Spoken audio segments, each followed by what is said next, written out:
प्रभु का धन्यवाद हो आज के इस दिन के लिए। उत्पत्ति 1 अध्याय 11 और 12 पद।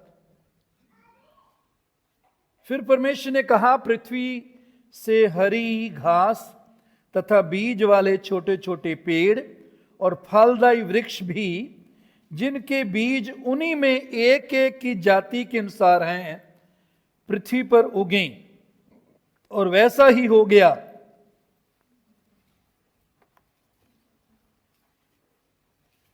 इस प्रकार पृथ्वी से हरी घास और छोटे छोटे पेड़, जिनमें अपनी अपनी जाति के अनुसार बीज होता है, और फलदायी वृक्ष, जिनके बीज एक एक की जाति के अनुसार उन्हीं में होते हैं, उगे।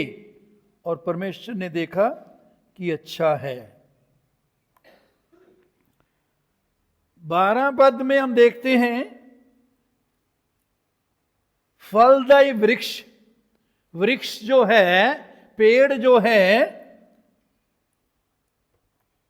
जिनके बीज एक एक जाति के अनुसार उन्हीं में होते हैं। फल में बीज, पेड़ में बीज और बीज में पेड़। वृक्ष में जो फल होता है उसमें बीज होते हैं, जो बीज होता है उसमें पेड़ होता है। तो ये चीज क्या सिखाती है कि यदि हम आम का बीज बोएंगे तो आम ही पाएंगे, सेब का बीज बोएंगे सेब पाएंगे, गेहूं का बीज बोएंगे गेहूं पाएंगे। मेरे चीजों, परमेश्वर का वचन उत्पत्ति माफ करना मरकुस 4 अध्याय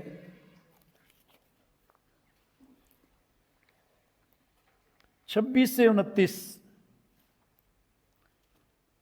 फिर उसने कहा, परमेश्वर का राज्य ऐसा है जैसे कोई मनुष्य भूमि पर बीज छींटे और रात को सोए और दिन को जागे, और वह बीज ऐसे उगे और बढ़े कि वह ना जाने। पृथ्वी आप से आप फल लाती है, पहले अंकुर, तब बाल, और तब बालों में तैयार दाना। परंतु जब दाना पक जाता है तब वह तुरंत हंसिया लगाता है, क्योंकि कटनी आ पहुंची है। प्रभु यीशु यहां हम देखते हैं कि एक दुनियावी उदाहरण से परमेश्वर के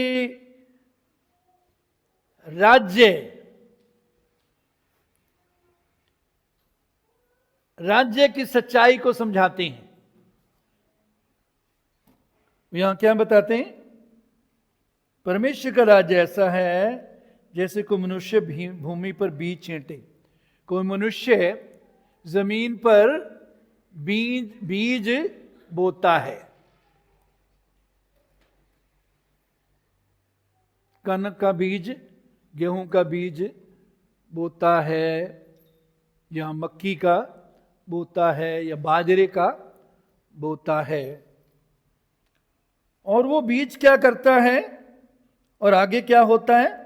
रात को सोए दिन को जागे। वो रात को सोता है, दिन को जागता है।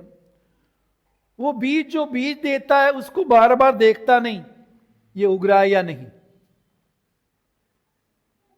मिट्टी हटाकर देखता नहीं रोजाना। रात को सोए दिन को जागे, और वह बीज ऐसे उगे। वो चिंता करने की जरूरत नहीं, उस बीज में जिंदगी है। क्या है जो उस बीज में? उस बीज में जिंदगी है। इसलिए वो बीज उगता है। क्या करता है जी? उगता है। बीज ऐसे उगे कि बढ़े। बीज उगने लगता है और बढ़ने लगता है, बढ़े कि वो ना जाने, उसको ज्यादा सारा समझ नहीं आता ये कैसे उग रहा है, कैसे बढ़ रहा है। वो रात को सोता, दिन को जागता। उसके अंदर जो जीवन है वो जीवन बढ़ रहा है। पृथ्वी आप से आप फल लाती है। जमीन अपने आप क्या लाती है? फल लाती है। पहले अंकुर, तब बाल, और तब बालों में तैयार दाना। पंजाबी में अंगूरी, पहले अंगूरी। इंग्लिश में है पत्ती। अंगूरी, पत्ती या अंकुर, फिर बाल, फिर बालों में तैयार दाना। जब दाना पक जाता है तो वह तुरंत हंसिया लगाता है क्योंकि कटनी आ पहुंची है। तो यहां जो बात हम देखते हैं प्रभु समझाना चाहता है वो क्या है? यहां जो जमीन है, पृथ्वी है, वो हमारा दिल है, हमारी आत्मा, हमारे दिल में, जिसमें हम बीज बोते हैं। और पिछले दिनों में हमने देखा बीज परमेश्वर का क्या है? वचन है। बीज परमेश्वर का वचन है। और जो बीज हम बोएंगे अपने अंदर, उसमें जीवन है और वो जीवन बढ़ता है। ऐसे उगे और बढ़े कि वो ना जाने। लेकिन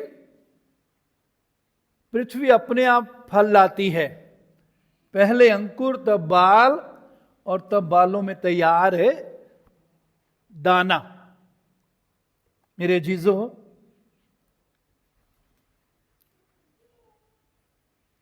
यहां एक और बात जो हम देखते हैं कि जब बीज बो दिया, बोने वाले को एक और काम क्या करना पड़ता है? उसको पानी देना पड़ता है। अगर वो पानी ना दे तो ये बीज जिसमें जिंदगी है, जिंदगी है,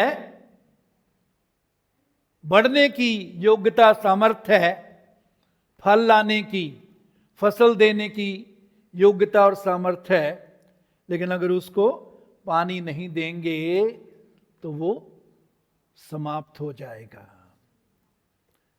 हम बहुत बार परमेश्वर के वचन को अपने अंदर बोलते हैं, प्रभु मैं विश्वास करता हूं तो चंगा करने वाला प्रभु है, प्रभु मैं विश्वास करता हूं तो मेरी सारी जरूरतों को पूरी करने वाला परमेश्वर है, प्रभु मैं विश्वास करता हूं तो मुझे जय देने वाला परमेश्वर है। हम बोल लेते हैं और उसके बाद यदि हम उसको पानी ना दें, जल ना दें, वो बीज बढ़ेगा नहीं। यही कारण है हम कहते हैं विश्वास करता हूं, बीज हमने बो लिया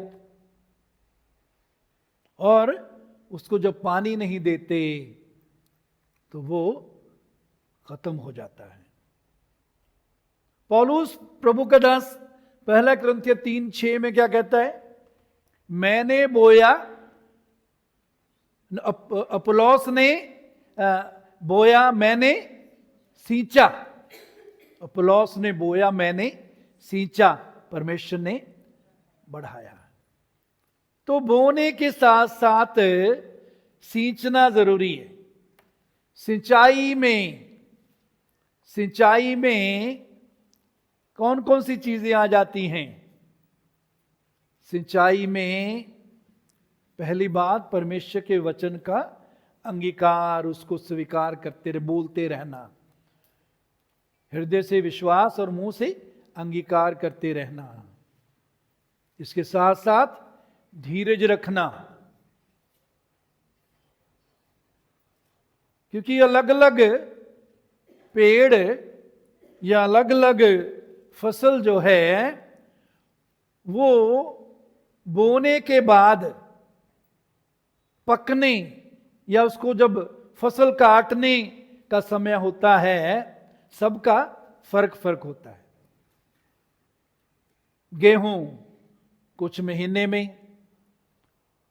हम फसल ले लेते हैं, उसकी पा लेते हैं। आम बोएं, उसको कुछ साल लगेंगे। और बहुत से ऐसे दरख्त हैं जिनको काफी लंबा समय लगता है। बांस, ये भी सुना है काफी लंबा समय लगता है उसको। लेकिन तब तक धीरज रखना, प्रेम में बने रहना, वचन पर खड़े रहना, विश्वास के अंगीकार को दृढ़ता से पकड़े रहना सीखना है। विश्वास के अंगीकार को दृढ़ता से पकड़े रहना सीखना है। क्यों? इब्रानी में लिखा है विश्वास के अंगीकार, आशा के अंगीकार को दृढ़ता से थामे रहें। तो अंगीकार को दृढ़ता से थामे रहना। क्यों? अगर हम लापरवाह हों, आलसी हों, ध्यान ना दें, वो अंगीकार आसानी से हम खो सकते हैं। कुछ नहीं हो रहा, पता नहीं होगा या नहीं होगा, पता नहीं परमेश्वर की क्या मर्जी है। डर, शक, चिंता, इन चीजों को जब अपने अंदर जगह दे देते हैं, वो अंगीकार जो है उसका, वो हमारे हाथ से निकल जाता है। मेरे जीजो,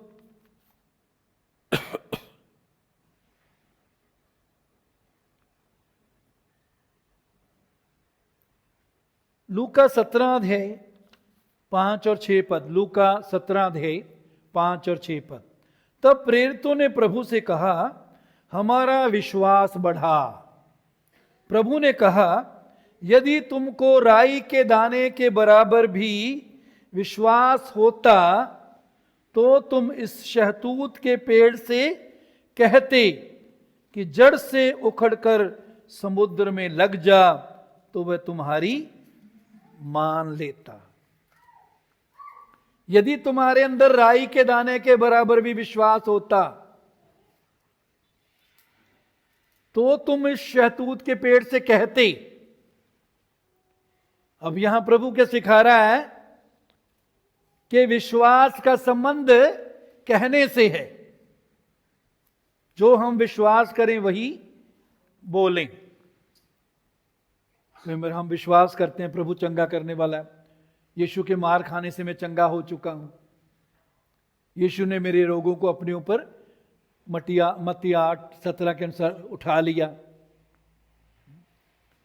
विश्वास तो करते हैं, लेकिन अंगीकार कुछ और करने लग जाते हैं। जब तुरंत चंगाई नहीं मिलती, ये चंगाई मिलने में जब समय लगता है,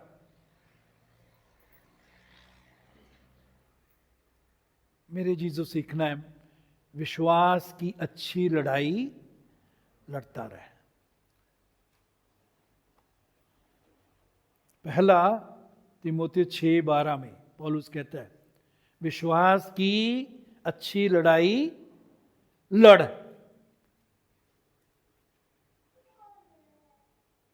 ये किसको लड़नी है? परमेश्वर नहीं लड़ेगा आपके लिए।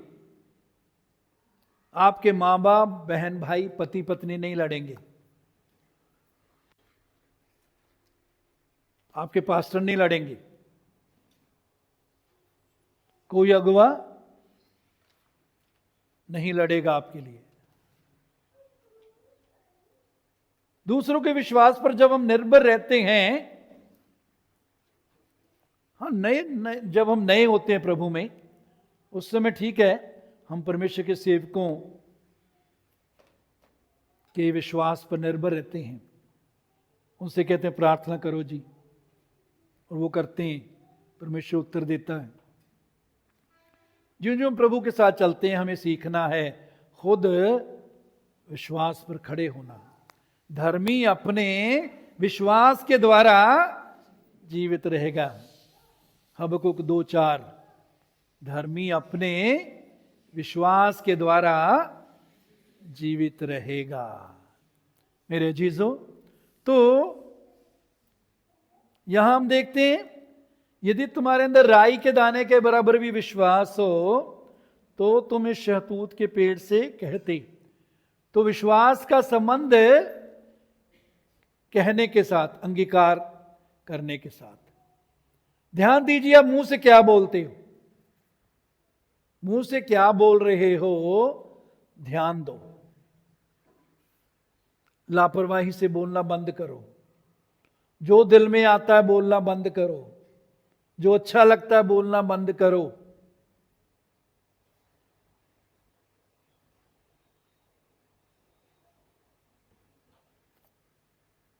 वही बोले जो परमेश्वर का वचन कहता है, वही बोले जो वचन के आधार पर हम विश्वास करते हैं।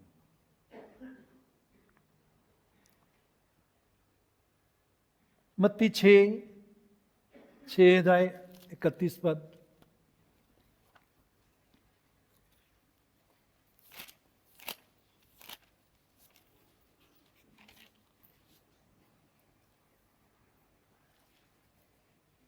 6:31, इसलिए तुम चिंता करके यह ना कहना कि हम क्या खाएंगे, क्या पिएंगे या क्या पहनेंगे। चिंता करके ये ना कहना।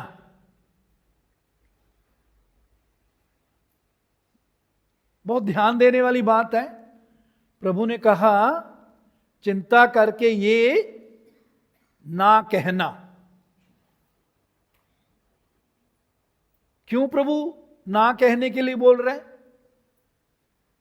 क्योंकि जो हम कहते हैं वही हम अपने अंदर बो लेते हैं।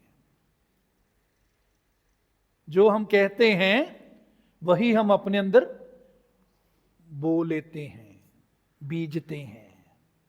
और जो हम बीजते हैं वही हम काटते हैं। कई बार परमेश्वर पर दोष देते हैं, परमेश्वर मेरी सुनता नहीं, पता नहीं परमेश्वर मुझसे नाराज है। परमेश्वर किसी का पक्षपात नहीं करता। परमेश्वर किसी का भी पक्षपात नहीं करता। यानी कि वो किसी को कम प्यार करता है, किसी को ज्यादा प्यार करता है, नहीं। उसका प्रेम सबके लिए एक सा है। इसलिए तुम चिंता करके यह ना कहना कि हम क्या खाएंगे, क्या पिएंगे, क्या पहनेंगे, क्योंकि अन्य जाति इन सब वस्तुओं की खोज में रहते हैं। अन्य जाति मतलब जो प्रभु से दूर हैं लोग, वो इन बातों की खोज में रहते हैं। तुमको इनसे ऊपर उठने की जरूरत है।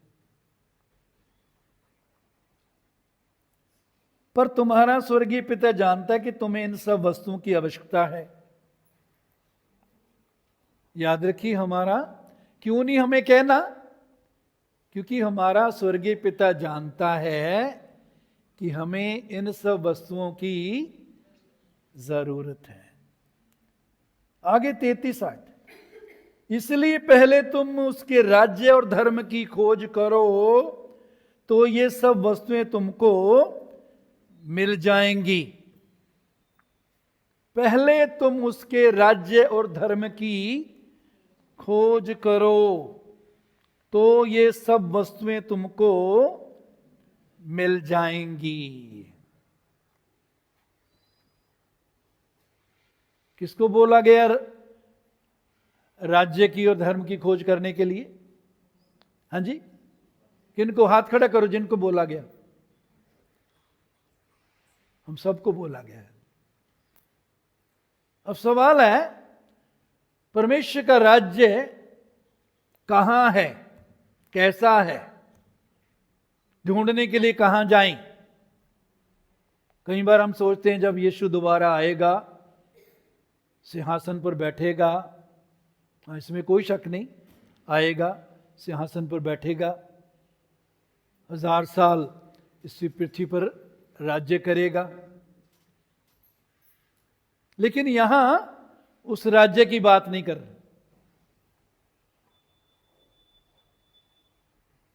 ये राज्य क्या है? लूका 17 अध्याय 20 से 21 पद।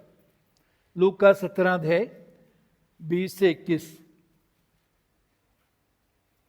परमेश्वर का राज्य दृश्य रूप में नहीं आता। यह लिखा, परमेश्वर का राज्य ऐसे नहीं आता कि उसको हम देखें यहां है वहां है, इधर आ गया उधर नहीं आया। परमेश्वर का राज्य दृश्य रूप में नहीं आता है, और लोग ये ना कहेंगे देखो यहां है या वहां है, क्योंकि देखो परमेश्वर का राज्य तुम्हारे बीच में है। देखो परमेश्वर का राज्य तुम्हारे बीच में है। परमेश्वर का राज्य कहां है जी? ऊंचे बोल सकते हैं आप, ऊंचे बोलिए। परमेश्वर का राज्य कहां है? परमेश्वर का राज्य कहां है?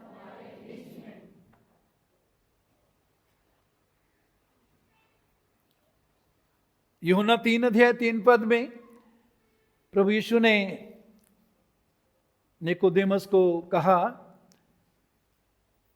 जब तक कोई मनुष्य नए सिरे से पैदा ना हो परमेश्वर के राज्य को देख नहीं सकता। फिर 5 पद में, यूहन्ना 3:5 में, जब तक कोई मनुष्य जल और आत्मा से पैदा ना हो वो परमेश्वर के राज्य में प्रवेश नहीं कर सकता।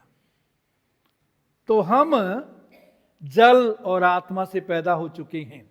जल परमेश्वर का वचन है, आत्मा पवित्र आत्मा है। जब हमने पश्चाताप किया, यीशु को ग्रहण किया, तो जल और आत्मा से हम पैदा हो गए। हम परमेश्वर के राज्य में प्रवेश कर चुके हैं। परमेश्वर के राज्य में, राज्य के लिए जो यूनानी शब्द है डोमेन, डोमेन का मतलब अधिकार। डोमेन का मतलब क्या है जी? अधिकार। मेरे जीसो, परमेश्वर ने जब आदम को और हवा को बनाया, उत्पत्ति 1:28 में हम पढ़ते हैं, परमेश्वर ने उनको आशीष दी और उनसे कहा, फलो फूलो और पृथ्वी पर भर जाओ और उसको अपने वश में कर लो। फलो फूलो, पृथ्वी पर भर जाओ और उसको अपने वश में कर लो। पृथ्वी को वश में करने का अधिकार परमेश्वर ने इंसान को दिया था। उसको अपने स्वरूप और अपनी समानता में बनाया और उसको अधिकार दिया। लेकिन परमेश्वर की आज्ञा का उल्लंघन करने के कारण आदम ने वो अधिकार खो दिया। वो अधिकार किसके पास चला गया? शैतान के पास। शैतान की के धोखे में आकर उसकी बात मानने के द्वारा आदम पर जो अधिकार था, आदम के पास जो अधिकार था, शैतान के पास चला गया। लूका 4:5 में शैतान यही बात यीशु को बोलता है परीक्षा के समय। तब शैतान उसे ले गया और उसको पल भर में जगत के सारे राज्य दिखाए और उससे कहा, मैं यह सब अधिकार और इनका वैभव तुझे दूंगा, क्योंकि वह मुझे सौंपा गया है और जिसे चाहता हूं उसे दे देता हूं। ये सब अधिकार मुझे दे दिया गया है। यीशु ने ये नहीं कहा कि तू झूठ बोल रहा है, तेरे पास अधिकार नहीं है।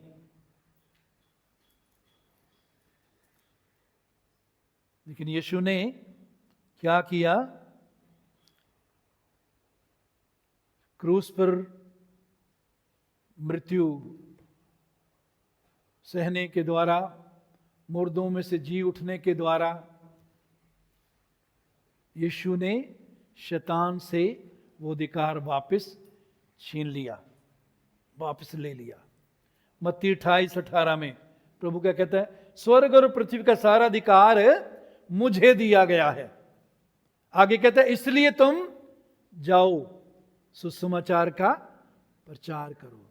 अधिकार मुझे दिया गया है। अधिकार यीशु ने शैतान से छीन लिया,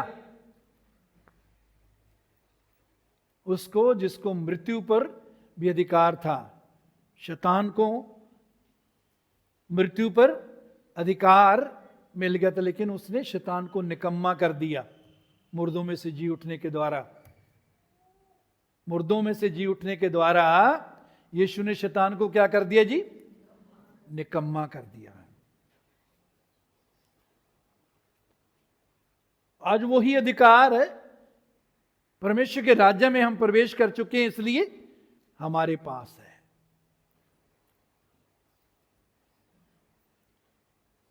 शैतान और उसकी ताकतों पर अधिकार।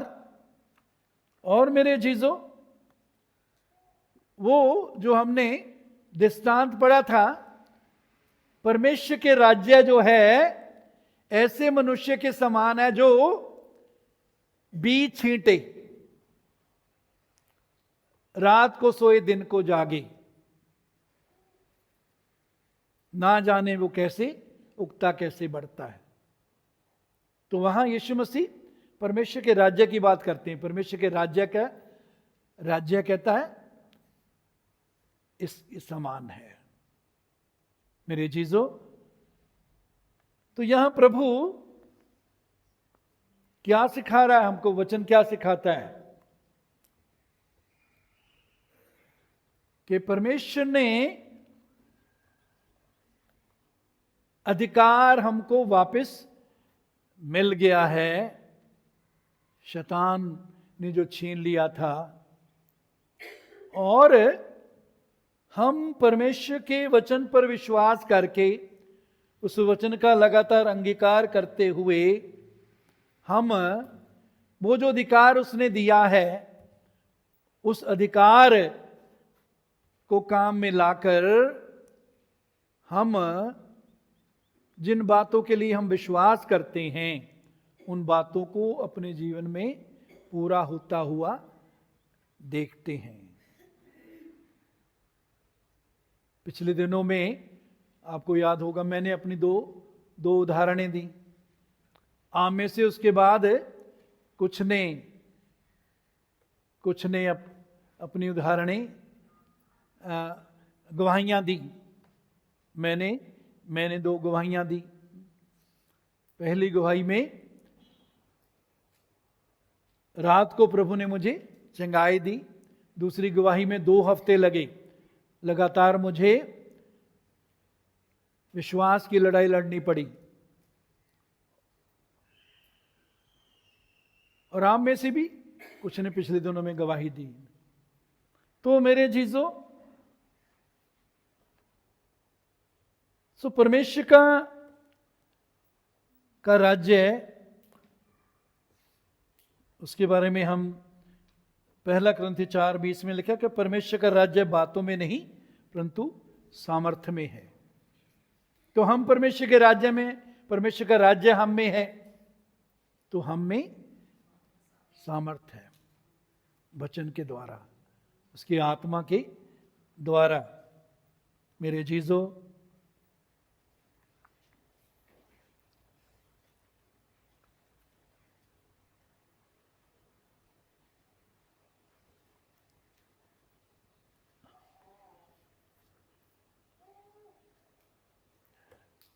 भजन 37:7 37 का साथ, यहोवा के सामने चुपचाप रह। यहोवा के सामने चुपचाप रह, इसका मतलब क्या है ना, कई बार जब हम हमारे विश्वास के अनुसार या अंगीकार के अनुसार काम होता हुआ नहीं देखते, प्रकट होते हुए नहीं देखते, तो हमें चुपचाप रहना सीखना है। उस समय मुंह से व्यर्थ बातें नहीं, सुन नहीं रहा पर हो नहीं रहा, पता नहीं कितनी देर लगेगी। मेरे जीजो, मरकुस 5 अध्याय 28 पद,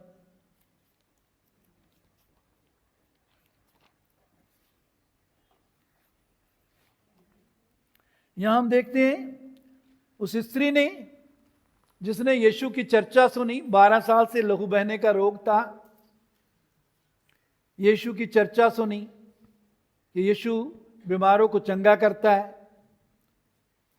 यीशु दुष्टात्मों से छुटकारा देता, यीशु प्रेम करता, दया करता, कृपा करता है, ठुकराता नहीं, अपनाता है।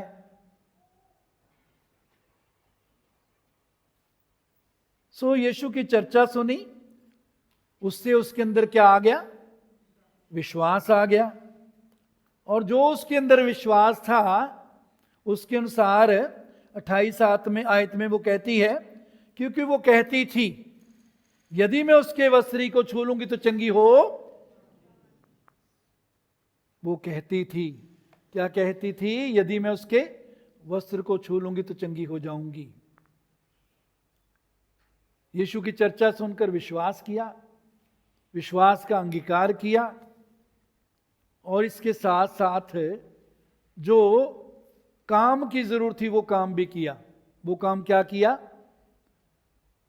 भीड़ में उसके पीछे से आई और उसके वस्त्र का पल्लू छू लिया।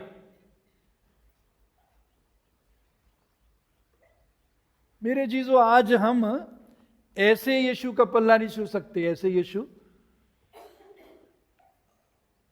आमतौर पर नहीं आता। बहुत कम होते हैं जो दर्शन में, प्रभु दर्शन में प्रकट हो और कोई चंगाई पाए या चमत्कार पाए। आज क्या है? जो काम यीशु ने किया आज उसका नाम करता है, आज उसका वचन करता है, आज उसका आत्मा करता है। जो काम यीशु ने किया वही काम आज उसका वचन करता है, आज उसका नाम करता है।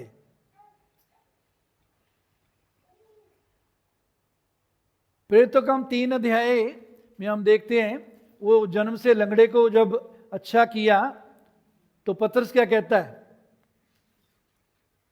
उस विश्वास ने जो उसके नाम पर है,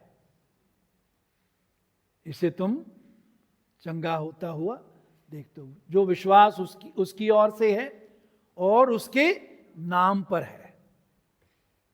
तो आज वही काम जो यीशु इस पृथ्वी पर रहकर शरीर में करता था, आज उसका नाम करता है, आज वचन करता है, वचन पर विश्वास करता है,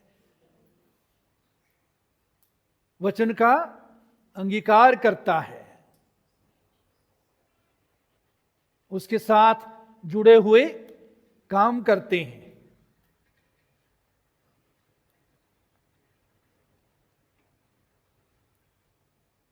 याकूब भी कहता बिना काम के विश्वास जो है क्या है?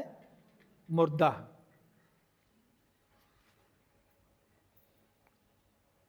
अंधा जब यीशु जा रहा है भीड़ के साथ है, जब शोर शराबा सुना, बातें सुनी, तो पूछा कौन है? लोगों ने कहा यीशु जा रहा है। ऊंचे पुकारने लगा, हे दाऊद की संतान मुझ पर दया कर। लोग चुप कराने लगे और भी ऊंचे बोलने लगा। यीशु रुक गए और कहा उसे बुलाओ। लोगों ने कहा वो तुझे बुलाता है।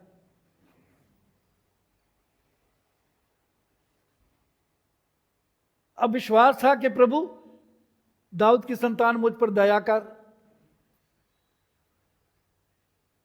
मुझे चंगाई की जरूरत है। बाद में प्रभु से पूछता है तू क्या चाहता है मैं तेरे लिए करूं?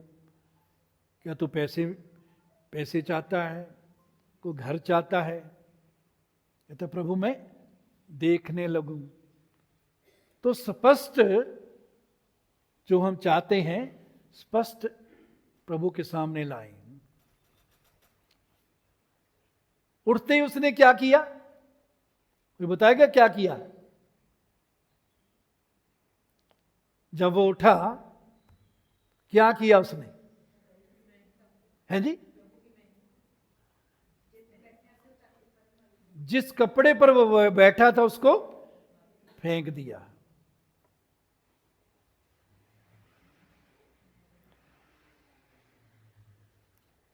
इसको इंग्लिश में कॉरस्पॉन्डिंग एक्शन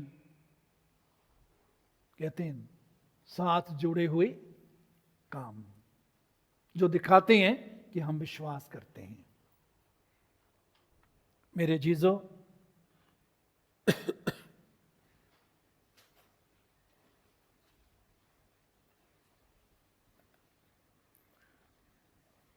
तो आगे हम देखते हैं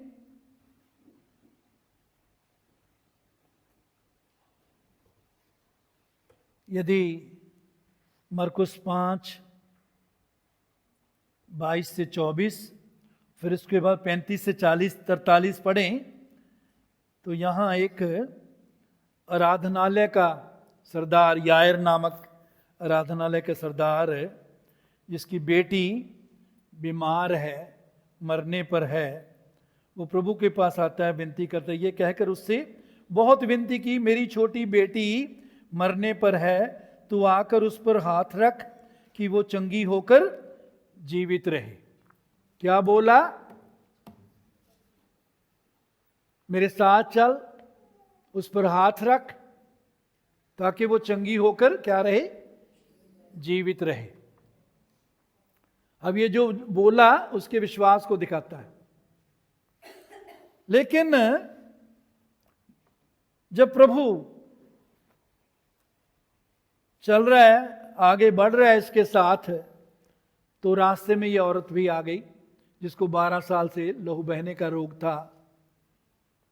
यीशु को रुकना पड़ा, कुछ बातचीत भी होती है। यीशु पूछते किसने मुझे छुआ? चेले बोलते हैं।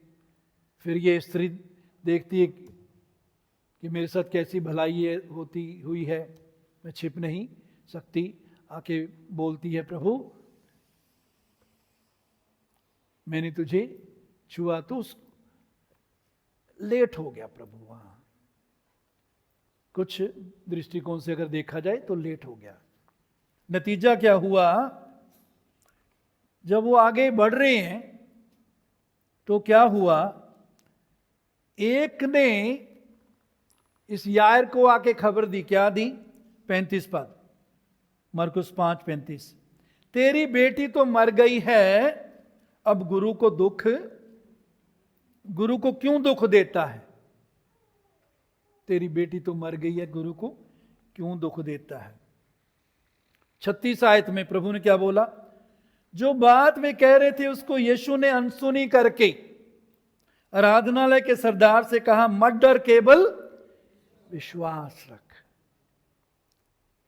जो बात वो बोल रहे थे भौतिक दृष्टि से, सांसारिक दृष्टि से, शारीरिक दृष्टि से वो बात सही थी, लेकिन यीशु मसीह परमेश्वर के राज्य की बातें करते थे, परमेश्वर के राज्य के सिद्धांतों के अनुसार कार्य करते थे।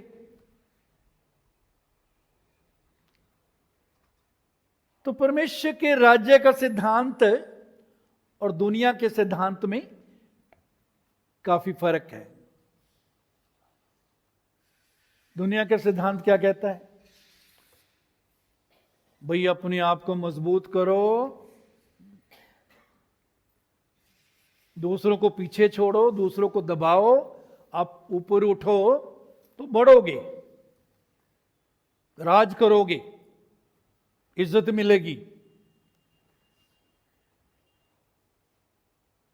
परमेश्वर के राज्य का सिद्धांत क्या है? जो अपने आप को छोटा करेगा वो बड़ा किया जाएगा। दुनिया का सिद्धांत क्या है? भाई अगर हम ऐसे ही लुटाते रहे, कभी चर्च में ये जरूरत आ जाती, कभी वो आ जाते, कभी ये प्रोग्राम हो जाता है, वो हो जाता है, हम तो खाली हो जाएंगे, हमारे पास कुछ रहेगा नहीं। ये दुनिया की सोच। परमेश्वर के राज्य की सोच क्या है? जो बहुता बोता है बहुता काटेगा। तो यीशु परमेश्वर के राज्य के सिद्धांत में बने रहने के द्वारा और परमेश्वर के राज्य का सिद्धांत दूसरों पर प्रकट करने के द्वारा क्या कहते हैं, उसकी बात को क्या किया? अनसुनी किया। मेरे जीजो, परमेश्वर के का राज्य हमारे बीच में है, हमारे अंदर है। परमेश्वर के राज्य में के सिद्धांत में बने रहकर हम बहुत सी बातों को अनसुनी करें। बहुत सी बातें जो हमारे परिवार के लोग कहते हैं, पड़ोसी कहते हैं, रिश्तेदार कहते हैं, दूसरे विश्वासी कहते हैं, जो वचन के अनुसार, विश्वास के अनुसार नहीं, उनको क्या करें? क्या करें जी? अनसुनी। यानी कि जिसकी भी जो बात सुन ली उसी पर सोच विचार करने लगे, उसी को अपने अंदर जगह दे दी। अनसुनी करना सीखें बहुत सी बातों को। यहां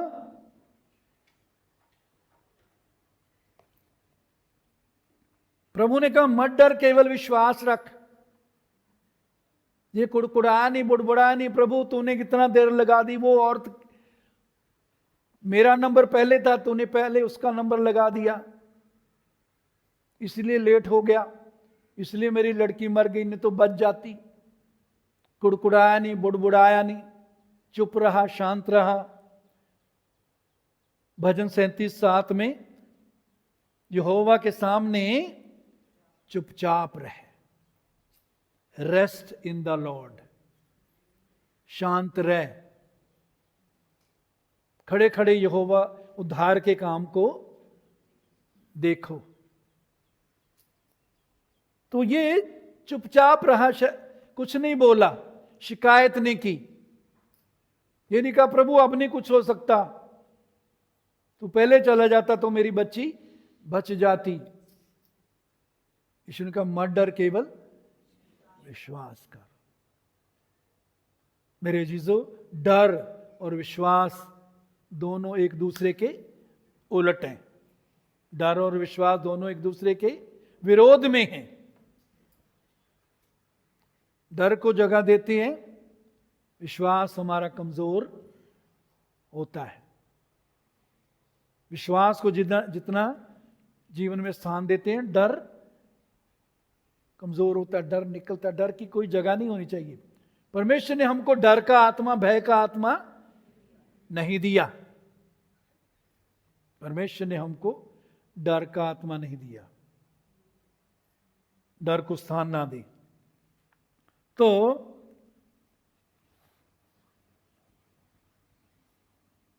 अठतीस पद, मरकुस 5:38। आराधना के सरदार के घर में पहुंचकर उसने लोगों को बहुत रोते और चिल्लाते देखा। जब मौत होती है, रोना चिल्लाना सांसारिक दृष्टिकोण से स्वाभाविक है। तब उसने भीतर जाकर उनसे कहा, तुम क्यों हल्ला मचाते हो, रोते हो? लड़की मरी नहीं परंतु सो रही है। लड़की मरी नहीं परंतु सो रही है। संसारिक शारीरिक दृष्टिकोण से अगर देखा जाए तो यीशु झूठ बोल रहा है? नहीं, यीशु परमेश्वर के राज्य के दृष्टिकोण से देख रहा है। पर यीशु परमेश्वर के राज्य के दृष्टिकोण नजरिए के मुताबिक बोल रहा है, और वही वो हमको सिखाता है, हमसे चाहता है। वो क्या है? लड़की मरी नहीं परंतु सो रही है। रोमियो 4 अध्याय में क्या लिखा है? जो बातें हैं ही नहीं उनका नाम ऐसे लेता है कि मानो वो हैं। जो बातें हैं ही नहीं उनका नाम ऐसे लेता है मानो वो हैं। रोना पीटना बंद करें, शिकायत करना बंद करें, कुड़कुड़ाना बंद करें। जो बातें हैं ही नहीं उनका नाम ऐसे लेना शुरू करें जैसे वो हैं। मैं रोज यहां जब प्रार्थना करता हूं, प्रभु का धन्यवाद करता हूं, प्रभु तेरा धन्यवाद, ये हाल विश्वासियों से भरा हुआ है, कुर्सियों से भरा हुआ है।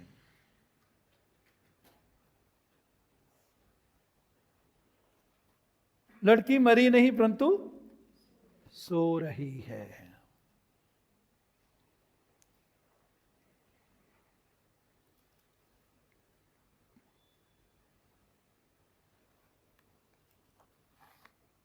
वे उसकी हंसी करने लगे, परंतु उसने सबको निकालकर लड़की के माता पिता और अपने साथियों के साथ भीतर जहां लड़की पड़ी थी गया, और लड़की का हाथ पकड़कर उससे कहा, तलीता कुमी, जिसका अर्थ है हे लड़की मैं तुझसे कहता हूं उठ। हे लड़की मैं तुझसे कहता हूं उठ। किसको उठाते हैं आमतौर पर हम? जो सो रहा होता है। जो बातें हैं ही नहीं उनका नाम ऐसे ले रहा है जैसे वो हैं। जब बीमार हैं तो अपने आप को ऐसे देखें, ऐसे अंगीकार करें, ऐसे विश्वास करें और अंगीकार करें जो प्रभु का वचन कहता है, यीशु के मार खाने से मैं चंगा हो चुका हूं। यीशु ने मेरे रोगों को अपने ऊपर उठा लिया। प्रभु मुझे चंगा करेगा ना बोलें, मैं चंगा हो चुका हूं। यीशु ने मुझे चंगाई दे दी है। कोई भी कितनी भी भयंकर बीमारी क्यों ना हो, कैंसर, एड्स, गुर्दे का फेल हो जाना, हार्ट फेल, दिल की बीमारी, कोई भी कुछ भी क्यों ना हो, यीशु के मार खाने से मैं चंगा हो चुका हूं। वो आत्मा, जिस आत्मा के द्वारा यीशु मुर्दों में से, जिस आत्मा ने जिंदा के, वही आत्मा हम में रहता है। हर अंग को चंगा करने की सामर्थ्य रखता है। हर अंग को नया करने की सामर्थ्य रखता है वो आत्मा। हर अंग को बदलने की सामर्थ्य रखता है। हालात को बदलने की सामर्थ्य रखता है। कुड़कुड़ाना बंद करें, शिकायत करना बंद करें, एक दूसरे के विरोध में बोलना बंद करें। प्रभु में सदा आनंद करें। धन्यवाद विश्वास की भाषा है। धन्यवाद विश्वास की भाषा है। लाजर की कब्र के पास जब यीशु आए, उसने कहा पत्थर को हटाओ, तो क्या बोले? हे पिता मैं तेरा धन्यवाद करता हूं। हे पिता मैं तेरा धन्यवाद करता हूं। फिर बोला, हे लाजर बाहर निकल आ। जो बातें हैं ही नहीं उनका नाम ऐसे लेता मानो वो हैं। लाजर मर चुका था, लेकिन वैसे बुला रहा है जैसे वो सो रहा है। यीशु मसीह आज का युगानुयुग एक सा है। आज भी वो अपने वचन के द्वारा, अपने नाम के द्वारा, वचन में बने रहने के द्वारा, वचन के अंगीकार के द्वारा, विश्वास के साथ धीरज में बने रहने के द्वारा, प्रेम में चलने के द्वारा, शुद्ध विवेक रखने के द्वारा। शुद्ध विवेक भी बहुत जरूरी है।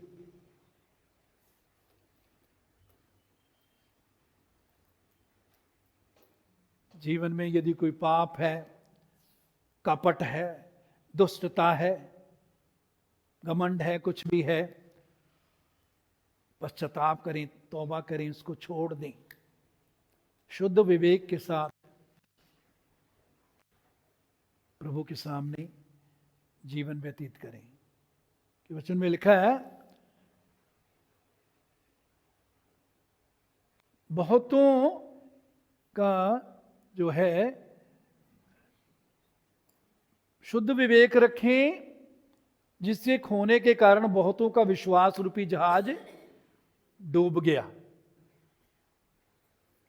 जब हमारा विवेक शुद्ध नहीं होता,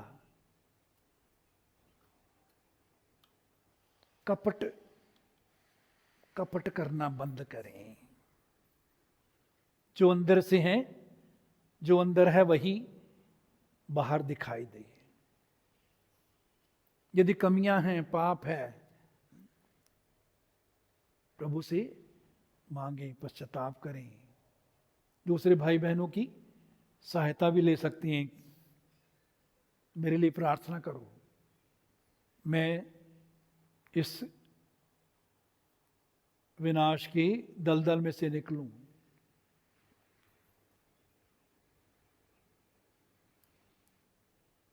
शुद्ध विवेक नहीं होगा तो विश्वास का जहाज डूब जाएगा।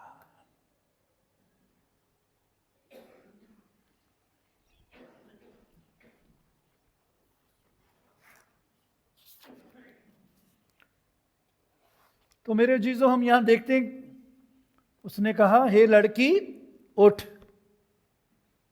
और वो उठ गई।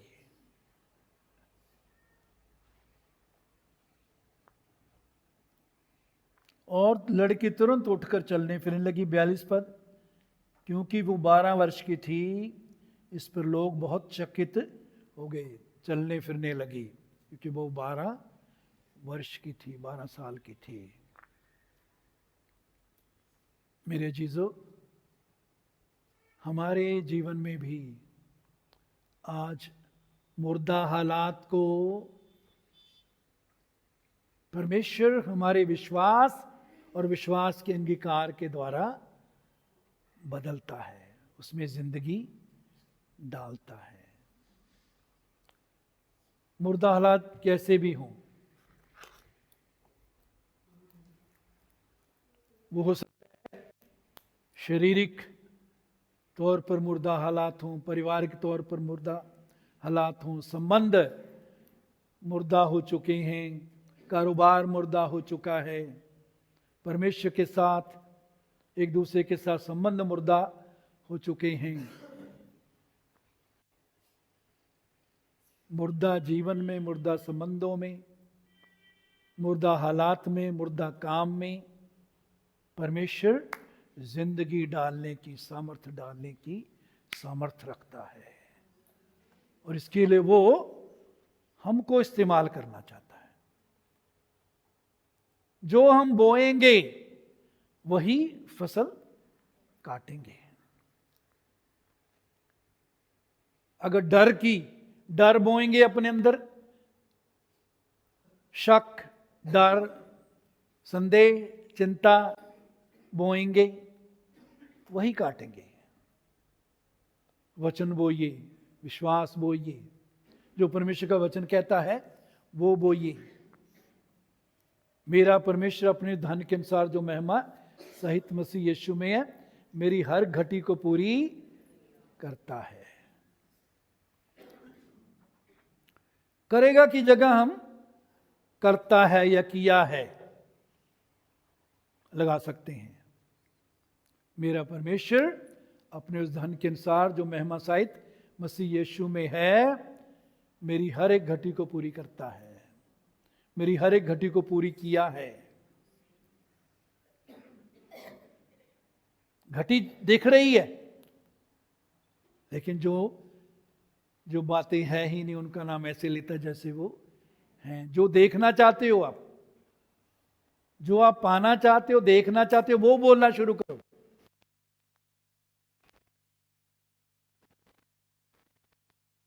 रोटी लेना भूल गए, आपस में विवाद कर रहे हैं, रोटी नहीं है। यीशु कहते क्यों बात कर रहे हो, क्यों बातचीत कर रहे हो कि रोटी नहीं है। वहां क्या बताते हैं, तुम भूल गए 5000 भीड़ को कैसे 5 रोटियों से तृप्त किया गया।